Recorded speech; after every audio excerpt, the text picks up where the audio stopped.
Ada hal-hal yang kamu nggak boleh ingini. Kalau kamu tahu itu, hidup tenang kamu. Beneran, hidup tenang. Baik, di video kali ini saya ingin membahas mengenai rahasia hidup tenang. Ini ilmu wajib bagi semua orang yang mendambakan hidup tenang.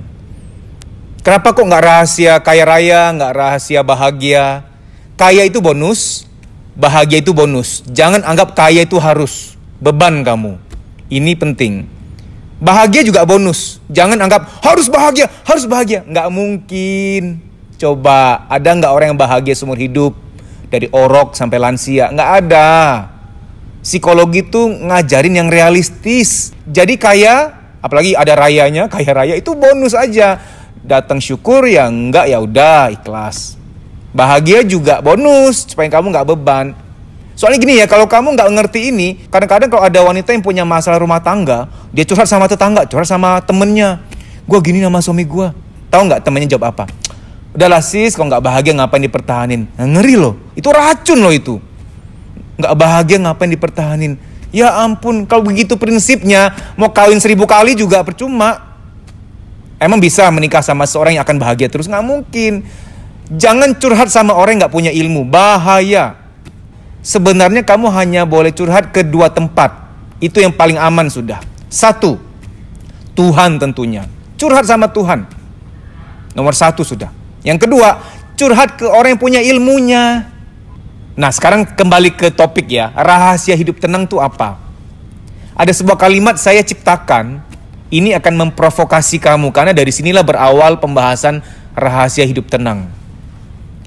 Yaitu, jangan salah ingin. Nah, banyak orang luka batin, banyak orang hidupnya penuh kecemasan, ketakutan, traumatik dan lain sebagainya. Karena salah ingin.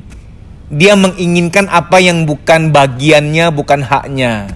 Contoh, ada seorang anak yang dari kecil didoktrin, kamu harus kuliah di luar negeri anak, biar keren. Mama akan usahain. Nah, dia udah terdoktrin bahwa, harus keluar negeri, harus keluar negeri. Sebenarnya nanganin tuh, kasihan banget. Dia udah sampai ke kedubes Australia. Dulu zaman-zaman ada AusAid, tahu ya, AusAid itu program beasiswa ke Australia. Ada yang dia sampai ke kedubes Jepang. Karena waktu itu lagi zaman-zaman Jepang tuh ngasih banyak beasiswa. Australia, Jepang, Singapura. Dan gak dapet, stres dia. Stres. Sampai depresi akhirnya. Gak mau keluar rumah, gak mau ngerawat diri. Karena udah salah ingin. Gini loh, kalau kamu apply beasiswa ke luar negeri terus gak terjawab, gak terkabul, bukan berarti kamu gak layak.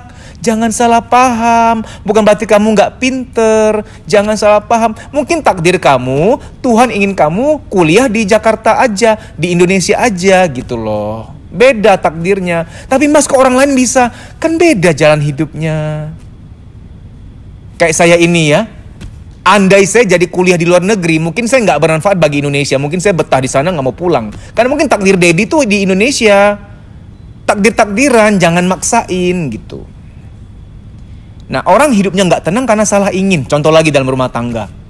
Ada wanita yang pernah curhat, mas, suamiku tuh seharusnya selalu menghargai aku. Ya nggak bisa lah mbak, namanya manusia ya nggak bisa selalu menghargai kita lah. Itu udah salah ingin, salah harap tuh, salah keinginan, itu bisa terjadi hal yang fatal.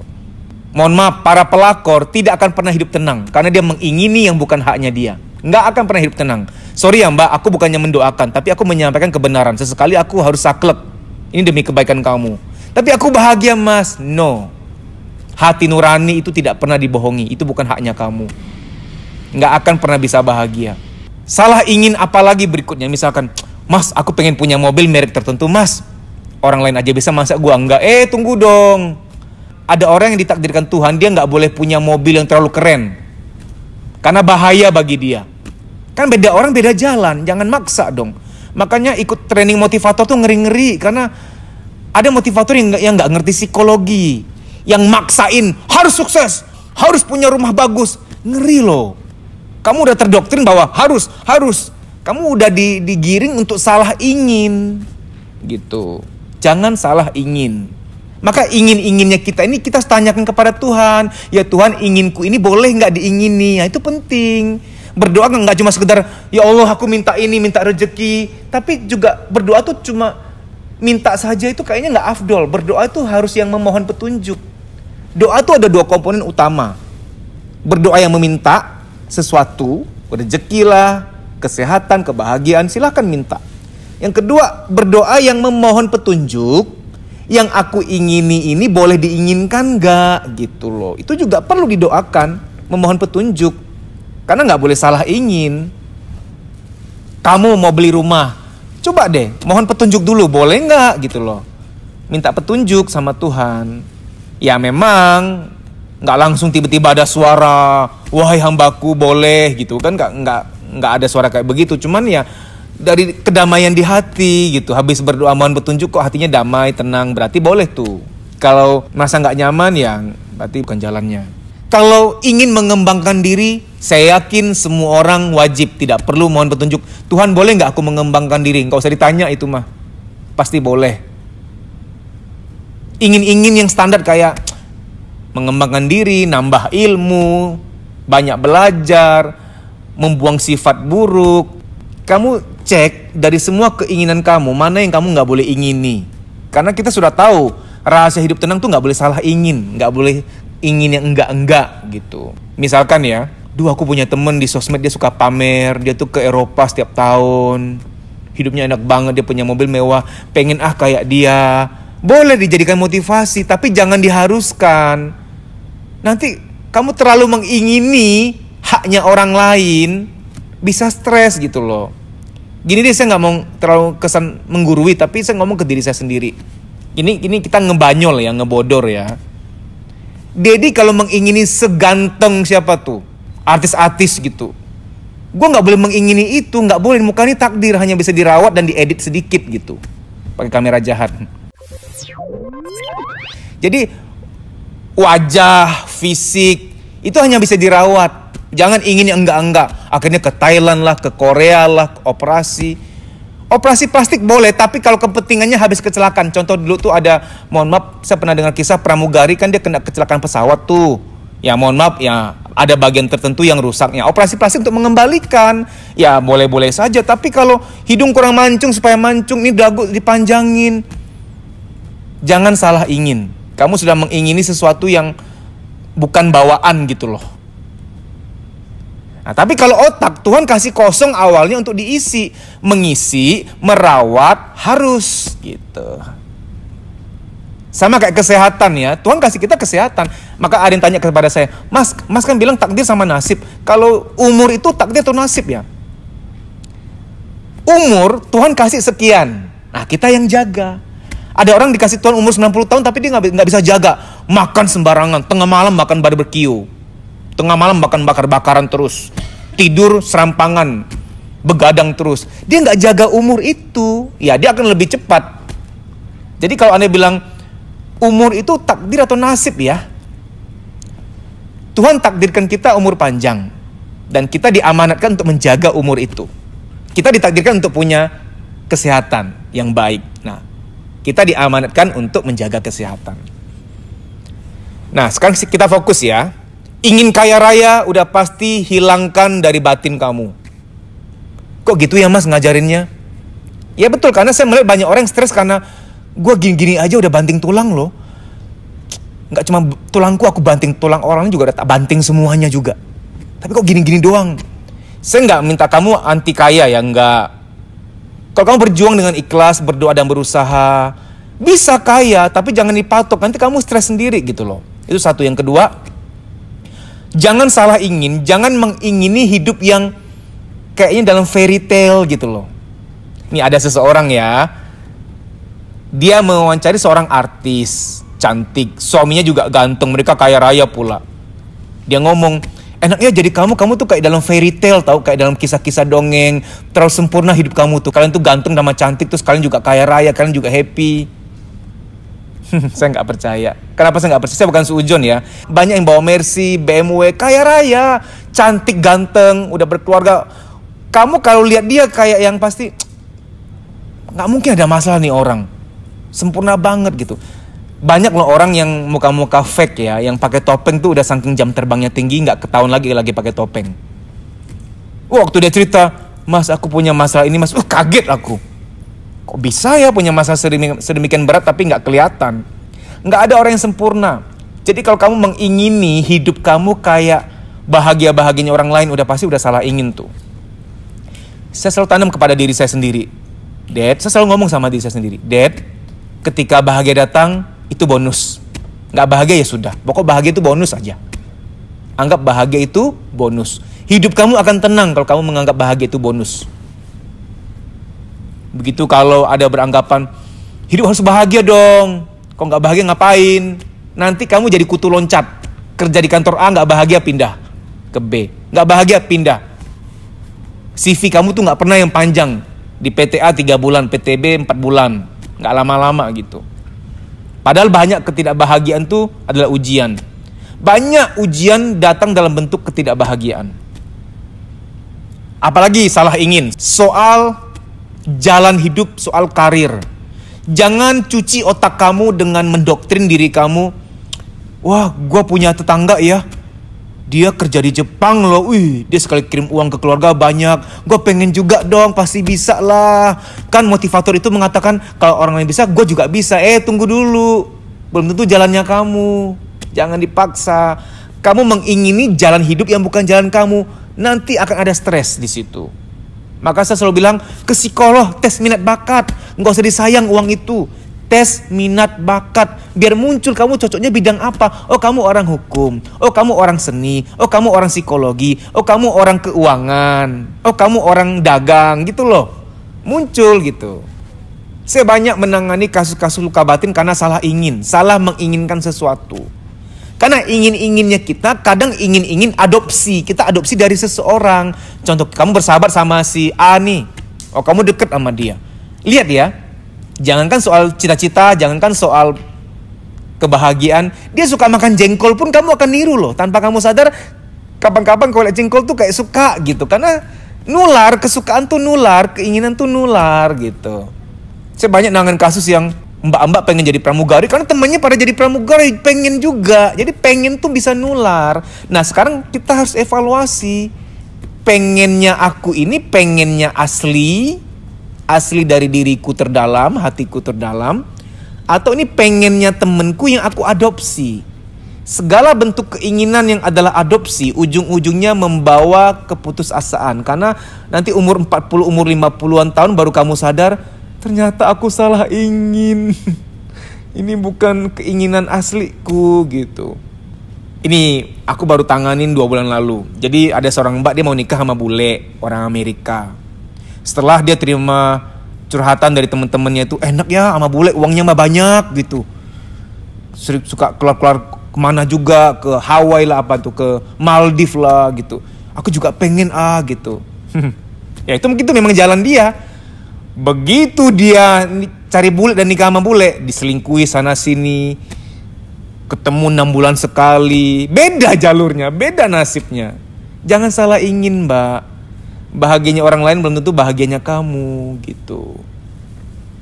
Kalau menikah hanya untuk sekedar biar gua tercukupi, kayak murahan banget ya arti pernikahan itu ya. Kayak jadinya nilai pernikahan tuh kayak jatuh gitu, kayak hina gitu. Cuma sekedar biar tercukupi keuangan gitu loh. Pernikahan tuh mulia dan itu ibadah yang mulia banget, ibadah terlama. Jangan tergadai dengan supaya gue tercukupi gitu, supaya ini supaya nggak diomongin orang. Itu juga jadi hina arti pernikahan. Ya supaya nggak ditanya-tanya tuh sama tetangga kapan nikah, ya gue nikah aja deh. Nggak sehina itu, nggak serendah itu pernikahan. Kemarin baru aja yang DM ke aku, Mas aku mau segera nikah nih, kesepian soalnya. Kalau kamu menikah supaya nggak kesepian, kamu akan kesepian lagi. Karena dasarnya salah. Jadi ya, setiap keinginan kita dievaluasi, jangan salah ingin. Kalau kamu salah ingin, ujung-ujungnya kamu merasa nggak diinginkan. Karena gini logikanya, kamu pengen kaya, pengen punya ini, punya itu kayak orang lain. Orang lain mungkin bisa, karena itu jalannya mereka. Kamu ingin terus nggak tercapai, malah terjadi sebaliknya. Lalu kamu merasa, Tuhan kok gitu, Tuhan nggak adil sama aku. Bukan Tuhan nggak adil, Oneng, bukan. Lalu kamu merasa, aku nggak berarti, Tuhan nggak sayang aku. Jadi merasa nggak diinginkan deh. Kamu merasa nggak diinginkan.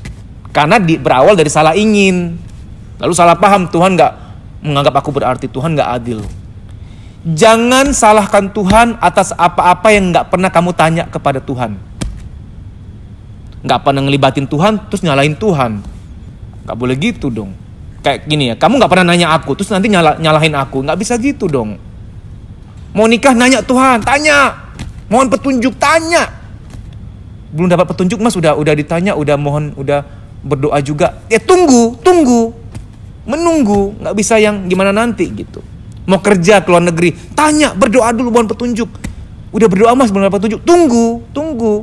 Karena kadang-kadang jawaban doa itu iya, tidak, atau tunggu aja. Sebaiknya menunda daripada menjanda. Tapi kalau kamu tanya saya ya, misalkan mas, aku mau jadi TKW mas, uangnya banyak, tapi gue ninggalin anak, boleh nggak mas? Udah pasti nggak boleh. Anak lebih penting. Suatu saat kamu nggak bisa bayar ini. Ketika anak udah gede, anakku nggak deket lagi sama aku mas, sedih. Kamu nggak bisa bayar ini, walaupun duitmu udah banyak, nggak bisa beli ini, kekosongan ini. Ada masa-masa yang hilang, kamu nggak bisa beli lagi. Kayak minum susu tuh, kalsium apa, itu di masa-masa anak kecil memang harus dikasih. Nanti umur 30 minum susu seember sekalian nggak bisa dirapel gitu loh. Ada hal-hal yang logika lah, nggak perlu tanya ke ahli, nggak perlu. Memang itu harus dilakukan, itu basic banget. Baik teman-teman, saya ingin lebih spesifikkan karena ujung-ujung ini soal salah ingin soalnya. Contoh ya, ada istri yang sangat menginginkan suaminya itu harus rapih karena dia merasa repot belakangan suaminya itu yang kalau habis mandi itu ya, itu handuk bisa geletakan di mana. Ya sesekali dia bantuin, tapi sudah 2-3 kali, "Duh sayang, mesti aku terus ya yang ngerapiin ya, kamu tolonglah sesekali bantu aku," gitu. Pokoknya suamiku tuh harus bisa rapih juga. Nah ini bisa jadi salah ingin. Kenapa saya bilang salah ingin? Karena ini tipe otak, dominansi otak. Orang yang tipe otak kanan yang cenderung seni, kreativitas, dinamis, intuitif, kreatif, itu memang serampangan. Bukan mau dia, itu dari dominansi otak, tipe otak kanan dominan. Kamu mengingini suami kamu, dia harus rapi kayak aku. Mungkin kamu tipe otak kiri. Kamu tuh cocoknya accounting, admin, legal, kearsipan, nah gitu loh. Yang emang otak kiri banget, cermat, nata apa-apa tuh rapi, suka kerapian. Begitu kamu mengingini pasangan kamu menjadi kayak kamu, ya kalau emang jalannya bisa. Tapi kalau emang bukan jalannya nggak bisa, akhirnya cekcok jadi masalah loh itu. Gue capek mas, gue mau pisah aja, gue nggak kuat. Suamiku tuh diomongin nggak pernah berubah. Karena kamu minta dia berubah atas apa yang dia nggak bisa berubah walaupun dia mau. Saya ulangi ya. Kamu minta dia berubah atas apa yang dia nggak bisa ubah walaupun dia mau. Kan itu dominansi otak. Kayak anakmu. Gini ya, anakmu ada 3 misalkan. Orang yang pertama tuh telaten gitu ya. Kalau baca, menghafal, hitung-hitungan keren gitu ya. Anak nomor 2 itu sering dilaporkan oleh gurunya bahwa dia itu nggak bisa diem, bosenan di kelas, ngisengin temannya. Dia pasti tipe otak kanan yang nggak mampu monoton. Terus kamu marah-marah, kamu jangan gitu nak, kayak kakak kamu dong. Zolim itu. Di Finlandia itu kurikulum terbaik di dunia. Finlandia itu peka. Anak-anak tipe otak kanan nggak dikasih yang terlalu eksakta gitu loh. Dikasih project, dikasih hal yang fun, dipilihin guru yang lebay-lebay juga biar nggak bosen. Begitu kamu mengingini si adik kayak si kakak, kamu lukai si adik. Kasihan adik. Ilmu begini nih yang mahal banget yang kita nggak ngeh gitu loh. Ya kok kakaknya bisa, kenapa adanya nggak bisa mas? Jangan gitu bu, zolim itu bu. Ibu coba ya dengarkan sharing pengalaman saya. Saya itu pernah nyobain ya ngerjain akuntansi, panas otak saya. Itu ada buku besar apalagi tuh, jurnal, posting kemana lagi, terus ada neraca, laporan rugi laba, panas saya. Nguras banget, bukan gua banget. Tapi begitu baca buku psikologi, mau baca 2 buku, 3 buku, nggak capek gitu loh, seneng. Berarti ini jalan gue nih, ini jalan hidup gue nih.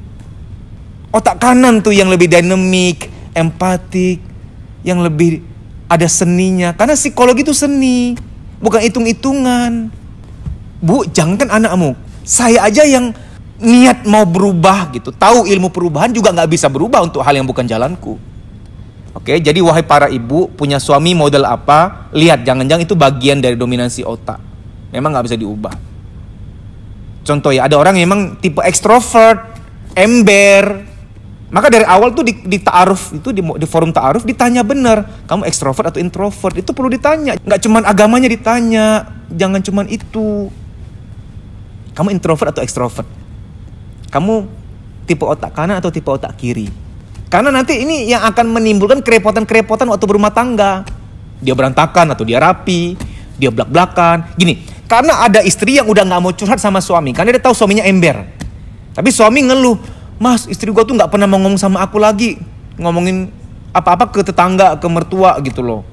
Aku merasa gak dihargai, gak mendapat curhatan dia lagi. Dia gak mau ngomong apa-apa lagi ke aku." Pas aku cross check ke istrinya, "Bukan gak mau curhat, Mas, suamiku ember. Kalau ngomong apa-apa nanti bumerangnya ke aku gitu loh." Contoh, aku curhat tentang mamanya dia. Curhat padahal Mas, dia laporin bener ke mamanya. Gue disemprot sama mamanya Mas. Sejak saat itu gue kalau ada unek-unek soal mertua ya gue ngomong ke tetangga. Ya gue tahu gak boleh sih gibain mertua sama tetangga, gak boleh. Tapi apa boleh buat, gue juga nampung unek-unek gak enak nih, beban. Mau diomongin ke suami, pasti dilaporin ke mamanya. Tambah runyam. Maka di awal ya, di konseling pranikah itu ditanya introvert, extrovert. Banyak orang yang saya tangani juga luka batin, tertekan karena salah karir, salah mengingini karir. Jadi gini ceritanya. Ada seseorang umur 34 tahun, uring-uringan belakang, udah gede loh 34 tahun. Uring-uringan suka nyalain ibunya. Mama kenapa suruh aku masuk dokter? Aku tuh orang seni. Dulu gua nurut, semua gua nurut. Sekarang gua gak kuat. Gua buka praktek juga gua fake, gua palsu. Dia marah nih ibunya. Gua cukup ya Ma, jangan ngatur-ngatur aku lagi. Cukup kuliahku yang Mama atur. Aku gak suka kuliah dokter, Mama paksa. Sekarang soal jodoh, Mama gak usah ngatur-ngatur lagi deh, capek. Ya ada loh, ini kisah nyata loh. Anak-anaknya gak punya hak untuk memilih. Dia jalani secara palsu, lalu nanti dimarah-marah ibunya. Tertekan karena salah ingin gitu loh. Nak, kamu harus jadi pengacara ya nak. Pengacara banyak duitnya, keren loh. Nak, kamu harus jadi dokter. Tolong ya Bu. Boleh jadi dokter, boleh jadi pengacara, tapi dia diteskan minat bakat dulu. Biarlah psikolog yang, dia emang cocok jadi pengacara. Biar judgement profesional yang melalui tes yang absah, yang valid untuk menyatakan itu. Banyak orang salah pilih jurusan, salah pilih karir. Stres, pulang marah-marah. Kebanyakan bapak-bapak kalau pulang ke rumah marah-marah itu biasanya karena salah pilih pekerjaan tuh. Gak bahagia di pekerjaan, yaitu uring-uringan di rumah. Jadi korban anak. Rahasia hidup tenang cuma satu, jangan salah ingin. Jangan mengingini yang bukan hakmu, jangan mengingini yang bukan jalanmu. Enak banget kalau udah begitu, enak banget. Enak banget. Kalau kita menjalani jalannya kita, ada ridho ilahi di situ. Apa-apa jadi gampang, apa-apa jadi besar. Ingat, apa-apa jadi gampang, apa-apa jadi besar. Gampang dan besar. Besar tuh cakupannya, rezekinya, kebermanfaatannya, dan juga ada kemudahan. Tapi kalau bukan jalanmu kamu paksain, susah dan sempit. Maka berdoa memohon petunjuk tentang keinginan. Jadi memang agak aneh ya, tapi perlu berdoa begini. Ya Tuhan, aku ingin bertanya apakah keinginanku ini boleh? Nah gitu loh. Aku pengen sekolah di sini. Boleh nggak? Itu didoakan, ditanyakan. Doa itu kan dua arah toh. Kalau saya melihat doa itu komunikasi. Kita minta, kita juga nanya. Kalau cuma minta terus, kita tuh kayak kirim surat aja gitu. Cuma kirim surat aja gitu. Tapi kita kan juga harus bertanya, mohon petunjuk. Doa permintaan dan doa mohon petunjuk. Itu penting, biar seimbang. Karena ada orang yang komplain, aku kurang apa sih Mas? Udah berdoa loh Mas, udah berusaha loh Mas. Berusahanya nggak salah, tapi berdoanya mungkin kurang lengkap. Cuma doa minta, tapi nggak doa nanya. Nah itu. Ada seorang pelakor yang saya kan berusaha memberikan masukan. Dia bilang, tapi Mas, aku tuh pengennya laki-laki yang udah terbukti. Jadi kalau di food court, di mall tuh ada laki-laki gandeng istrinya. Itu kan udah terbukti Mas. Berarti laki-laki ini memang laki-laki family man gitu loh. Aku pengen dia.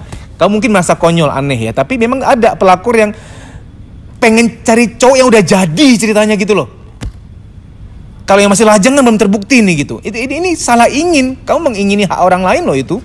Sebenarnya kalau mau cari cowok, dia tuh calon bapak yang baik itu tidak gampang. Kalau lagi masa-masa PDKT, bawa ke rumah sakit, ada tuh di lantai tertentu ada baby show, tau nggak baby show?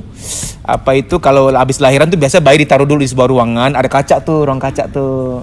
Nah, kamu bawa calonnya kamu, lihat kalau dia gemes, ih lucu ya, gemes-gemes lihat bayi. Nah, itu dia punya kualitas kebapaan yang baik, dia family man. Tapi kalau lihat baby show ada kaca gitu kan, kamu yang dia yang lihat HP gitu. Ada kemungkinan dia kurang suka anak. Dia kurang greget, kurang sayang namanya anak kecil. Jadi laki-laki kalau lihat bayi itu kayak gemes gitu ya, pengen ngajak main. Ada kemungkinan dia ini adalah family man. Dia suka anak. Karena saya juga banyak nangani ibu-ibu yang stres karena suamiku tuh nggak mau terlibat mas, apa-apa aku ya, semua aku, sampai ngajak main anak juga aku gitu loh. Bisa nggak sih dia tuh ninggalin handphonenya sebentar, main sama anak pun nggak mau gitu. Nah itu juga jadi stres tersendiri. Ada beberapa pelakon mengaku bahwa mas aku tuh gregetan kalau lihat laki-laki di mall tuh gandeng anaknya. Aku nggak dapet itu di masa kecil, aku nggak punya itu, nggak ngerasain bapakku tuh ngemong aku kayak gitu, nggak ngerasa. Jadi aku tuh kayak pengen punya suami kayak dia mas gitu. Nah ini kan ya ngeri ya kalau kamu ngambilnya hak orang lain gitu. Jangan salah ingin. Jangan salah ingin. Ada orang yang sangat ingin mengubah penampilannya sehingga dia operasi plastik. Jadi ada seorang dia operasi plastik supaya hidungnya mancung gitu kan. Ya mungkin entah gimana caranya. Mungkin gak optimal atau apa, terus agak melebar gitu sekarang. Sehingga dia stres, dia tertekan gitu. Dan dia tertekan, dia depresi, dia kemana-mana tuh yang, mohon maaf, dia bercadar bukan karena untuk agama, tapi benar-benar untuk nutupin itu. Dia malu ketemu teman gitu loh. Karena ya mohon maaf, karena salah ingin. Fisik kita diberikan Tuhan tuh detail. Hidung model gini, udah diatur, emang harus begitu tuh. Begitu kamu ubah, itu sedang tanda petik kalau bahasa saya melawan ketetapan Tuhan. Ini yang terakhir. Kita mengenal istilah quarter life crisis. Quarter life crisis tuh krisis kehidupan, depresi-depresi di masa usia 20-an, 23, 24, 25 sampai 30. Quarter kan seperempat. Krisis kehidupan di seperempat hidup. Seperempat kan ya, misalkan orang usia 100 tahun ya, dia yang umur 25 sampai 30 itu loh. Gue belum apa-apa nih mas, usia segini mas. Gue belum punya apa-apa, mobil gak ada, motor gak ada gitu. Rumah juga belum ada, sementara teman-teman gue udah sukses gitu. Nah ini kamu salah ingin. Kamu mengingini, kamu harus sukses kayak di usia-usia teman kamu. Udah salah ingin nih, bahaya. Saya sendiri sukses usia 34 tahun loh. 34 baru sukses. Kalau saya umur 20-an ngotot harus sukses, saya gak akan sampai sekarang. Udah depresi dulu, gak bisa ngapa-ngapain. Jangan salah ingin. Yang penting sudah cukup berusaha. Ya udah, kecuali kalau gak berusaha baru gitu. Karena kalau kamu sering salah ingin, ujung-ujungnya stres tuh gara-gara gini. Ada kata mengapa. Mengapa sih? Mengapa? Sebenarnya yang menyiksa kita tuh mengapa. Tapi di alam bawah sadar. Mengapa ya? Mengapa ya? Kenapa ya? Kenapa? Mengapa ya? Itu yang menyakiti. Contoh. Mengapa mama marahin aku ya? Mengapa suamiku gak menghargai aku ya? Mengapa ya? Mengapa harus dia nyakitin aku? Kenapa gak orang lain aja? Mengapa harus aku yang ngalamin? Jadi mengapa-mengapa itu yang di alam bawah sadar tuh menyakiti kamu. Mengapa-mengapa ini muncul karena kamu dari awal gak menata ingin. Sembarang ingin soalnya. Pokoknya sekarang kalau muncul keinginan pengen ini pengen itu coba berdoa dulu. Ingin yang ini boleh diingini nggak? Nah itu enak tuh. Di tahun 2020 banyak orang akan stres karena salah ingin. Kemarin tuh aku lewat di sebuah store HP ya. Itu orang ngantri panjang karena ada sebuah HP keluar seri terbaru panjang. Contoh salah ingin tuh. Kamu nggak akan mampu ngikutin perkembangan. Dia ada seri baru, beli lagi. Salah ingin kamu. Tunggakan tambah banyak, stres sendiri, jadi nggak happy, insomnia, migrain. Tubuh kamu tertatih-tatih, menahan kepura-puraan keren tapi di belakang tuh lagi bokek gitu. Pinjam sana sini, hutang kartu kredit. Karena salah ingin, jadi stres sendiri deh. Saya perlu beritahu satu hal ya. Ada orang-orang yang sudah ada di sana dan dia bilang biasa aja. Ada orang-orang yang sudah memiliki semua kemewahan, akhirnya biasa aja. Aduh, handphone terbaru, gue pengen ikutin terus perkembangannya. Kamu stres sendiri. Karena ada orang yang sudah ada di level-level itu, biasa aja. Biasa aja. Kau pengen punya mobil mewah, one day kalau kamu udah punya, biasa aja. Biasa aja. Tapi untuk sampai ke titik biasa aja, kamu udah stres banyak, mikirin cicilan, tunggakan. Stres kamu, kasihin anak kamu jadi bulan-bulanan dimarahi, jadi tong sampahnya kamu. Untuk menunggu dari salah ingin sampai ke biasa aja tuh kalau udah punya. Itu udah banyak yang berkorban, banyak yang terluka oleh kamu. Ngerti gak nih? Suami istri dimarah-marahin karena mikir keuangan gitu loh. Jangan ikuti perkembangan zaman. Handphone jangan ganti terus, jangan. Salah ingin tuh, kamu salah ingin tuh. Ini baju ya, orang sering komplain, Mas kok pakai baju biru terus? Ada yang bilang nggak pernah ganti baju, saya biarin aja. Padahal saya sekali beli baju biru navy 1 tronton gitu. Di rumah banyak tuh. Ya saya nggak peduli, saya suka, ini enak gitu, ini murah, tapi nyaman. Aku nggak peduli gitu, kalau aku nyaman, udah aku nggak mau salah ingin. Ini ingin yang simple tapi nggak memberatkan jiwa gitu loh. Baik, jadi saya berikan kesimpulannya, hati-hati dengan pertemanan. Kadang-kadang teman pengen jadi pramugari, kamu juga pengen. Kadang-kadang teman-teman habis dari Bali pengen juga ke Bali, karena ingin tuh bisa nular. Belum tentu ingin itu boleh kamu ingini. Belum tentu keinginan mereka boleh kamu ingini. Begitu kamu ingin juga, ternyata ingin ini bukan jalanmu, kamu tersiksa. Hidup gak tenang. Banyak orang gak bahagia karena salah menginginkan kebahagiaan tertentu, yang itu adalah jalan rezekinya orang lain, tapi bukan jalannya dia. Yang kedua, ini pesan buat kamu-kamu ya, jangan suka pamer kebahagiaan di sosial media. Itu akan membuat banyak orang salah ingin terhadap rezeki yang kamu sedang miliki. Akhirnya ada beberapa orang yang kemudian terjerat pada keinginan yang salah dan mereka putus asa. Pamer kasih sayang suami istri tidak boleh di sosmed. Saya tegaskan tidak boleh. Orang-orang yang belum menikah, jaga perasaan mereka. Kamu makan di mana, pecel arwana gitu kan, sop dengkul komodo yang mewah-mewah tuh, nggak usah lah dipamer gitu. Wow, yeah.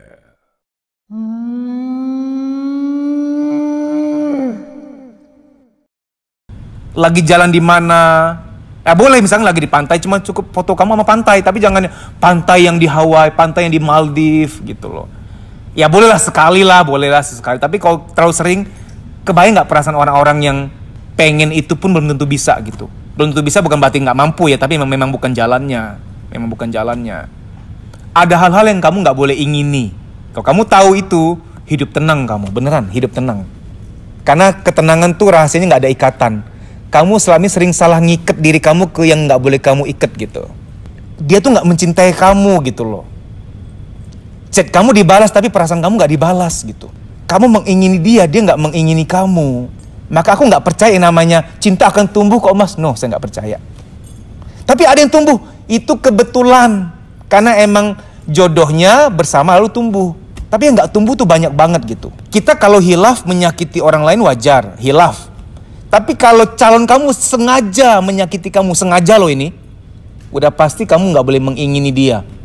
Karena kalau dalam teori jodoh tuh, kalau emang kamu jodohnya dia nggak mampu nyakitin kamu secara sengaja. Kamu juga nggak mampu nyakitin dia secara sengaja. Tapi kalau hilaf lagi capek ya bisa dong. Wajar itu. Ini belum menikah udah cakar-cakaran.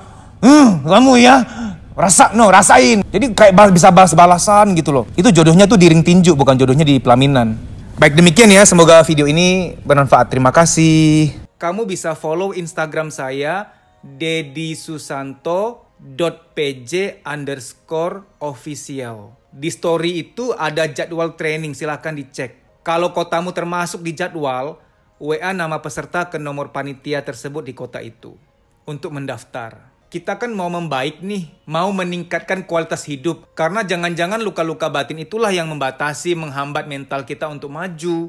Sehingga mengalami yang namanya menunda pekerjaan, ragu ngambil keputusan, minder, mood swing, tidak sekreatif dulu lagi, negatif thinking, susah tidur, badan gampang capek, ada nyeri-nyeri nggak jelas di pundak, di perut, di dada, di kepala, dan lain-lain sebagainya, psikosomatik. Psikosomatik adalah, psiko itu jiwa, soma itu badan.